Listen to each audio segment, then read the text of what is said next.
But there's only armor here. You don't have any weapons. I don't know why he said even take a look at their weapons, but there's no weapons there.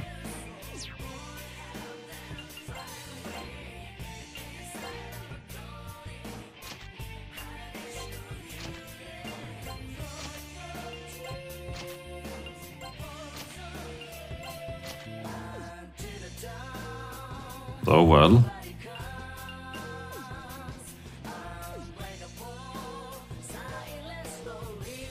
I wonder what happens if you...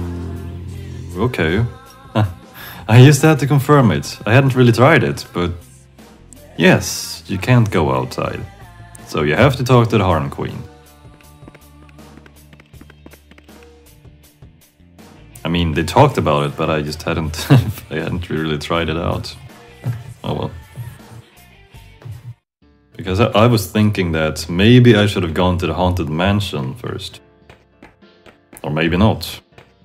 Actually, I could just go to the Haunted Mansion after this, I suppose. Yeah, so we're gonna have to find our way down to the Harem Queen. And talk to her. Although I guess I shouldn't really say talk, since we're not gonna talk, we're going to fight. Since every time there's a new dungeon, there's a boss fight, but you can't really... It's not like you really can talk to them and convince them to help you. It's a little bit different with like normal enemies, because you can conversate with them and just completely skip a battle if you get their spell cards. But I guess it's not really the same thing, because the enemies you run into are minions. They're not really the ones in charge, and it's usually the ones in charge which you have to confront in some way or the other in RPGs. So, because you know how it is, like people who run the show, they decide things and they have the strong will, they have the conviction or something. Speaking of the devil, by the way.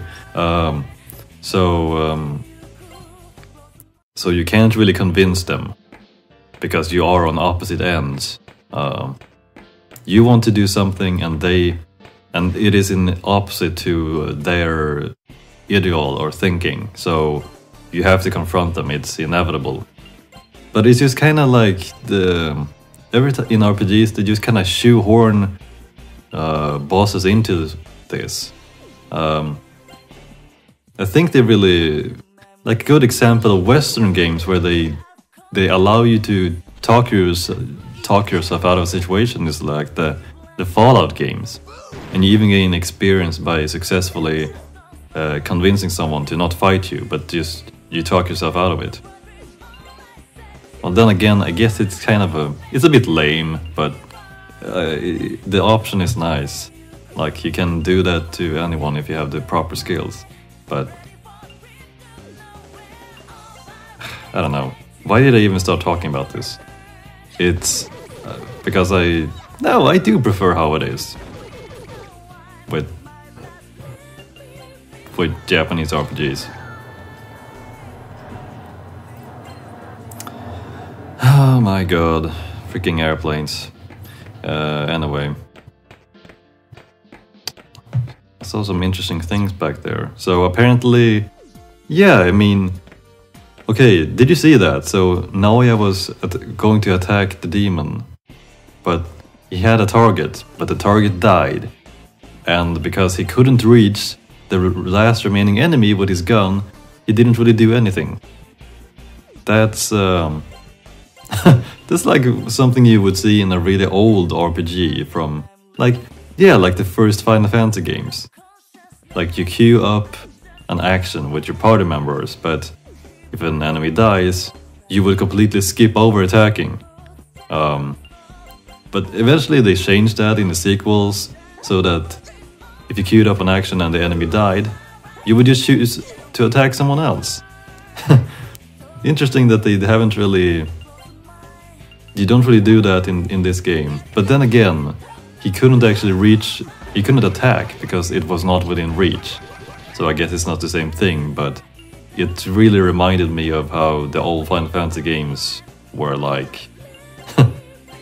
this is more like a limitation of the game itself, because of you can't just attack anything because you have to have the target in range for your attacks. But yeah, kind of, man.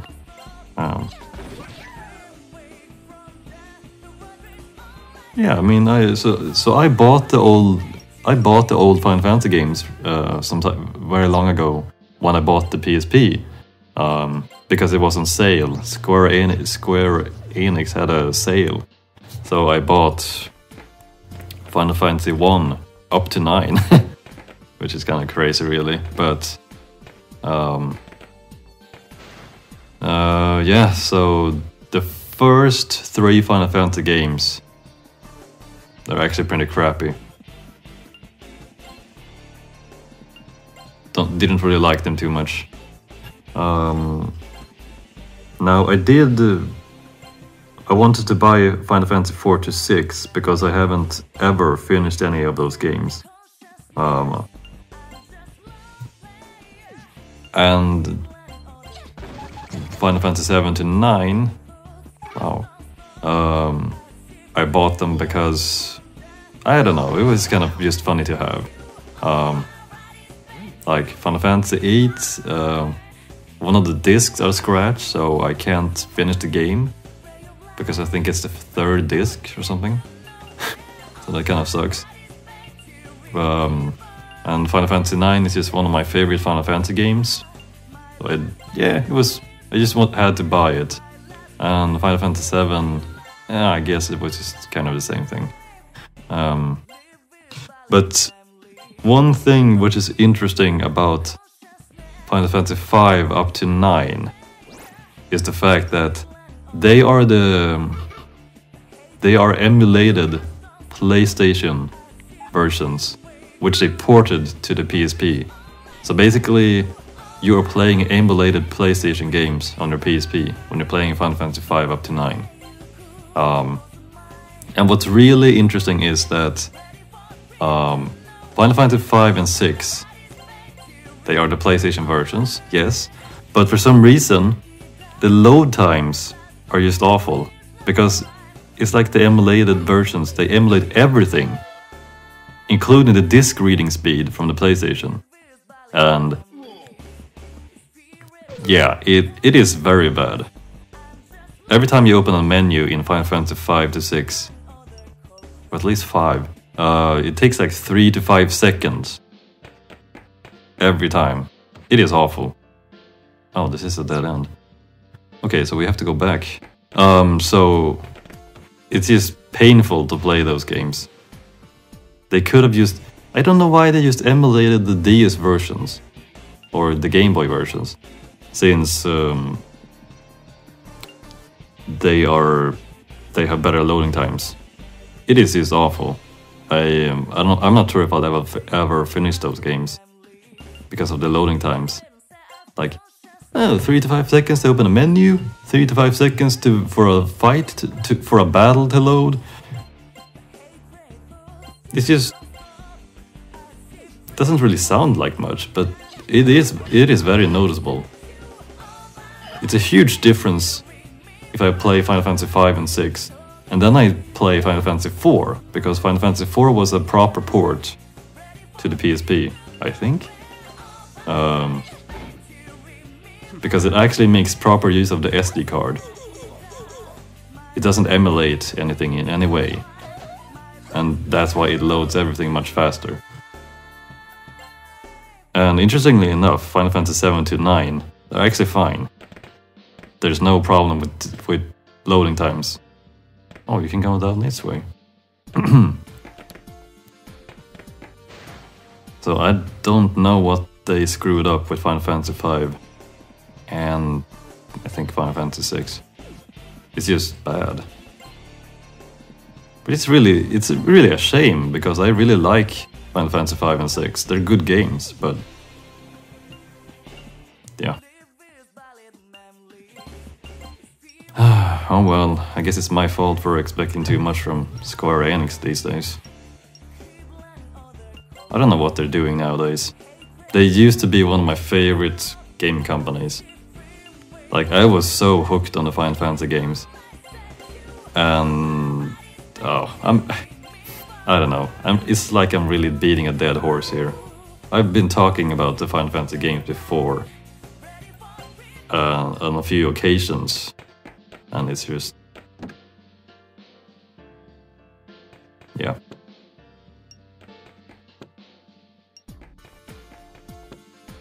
I don't really know anymore. I'm just hoping that Final Fantasy 15... How are they up to the 15th game, by the way? But I'm just hoping that Final Fantasy 15 will be a good game.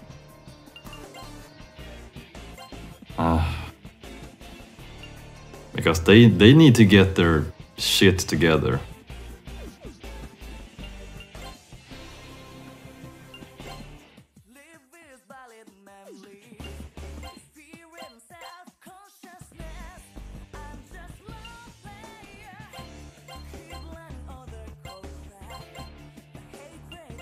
Well, at least they're not on the same level as Capcom.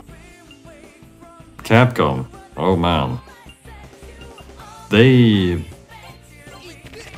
make even worse decisions. Like, I don't really play a lot of their games anymore. But like I've seen like, it's like they have 2 to 3 different versions of Street Fighter 4 for the PC, and the later releases are just updated with more characters or more stuff, yet they're almost the same games. And all of the DLC they release for their games is just... why? Why do you make the worst possible DLC ever? It's just... why? This is horrible.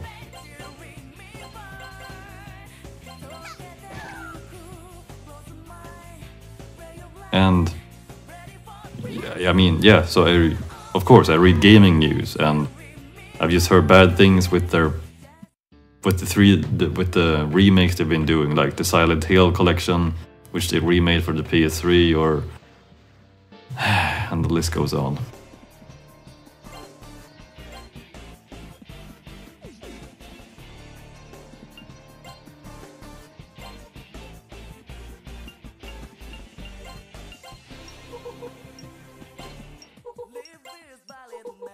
But enough about that. So, since that was a dead end, what I think is that we really have to go all the way back up and jump down the trap holes, because it seems like you can't really take the elevator.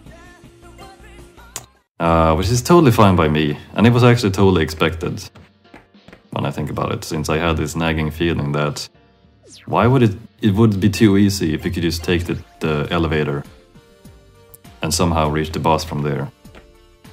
So yeah, back to the trap holes. Yeah, some trial and error is needed for this. We're gonna have to do some jumping down holes to find the right path. But it's still fine, since I'm kind of grinding at the same time, so yeah. You just have to find the right way. I mean, it could be worse, right? Like I mentioned, at least the floors are not poisoned. All this takes is that we have to jump around a bit, and it's very easy to get back all the way back up again to the top floor, thankfully. So yeah, this is not really as bad as it could be. Seen much worser. Although the dungeon is pretty big.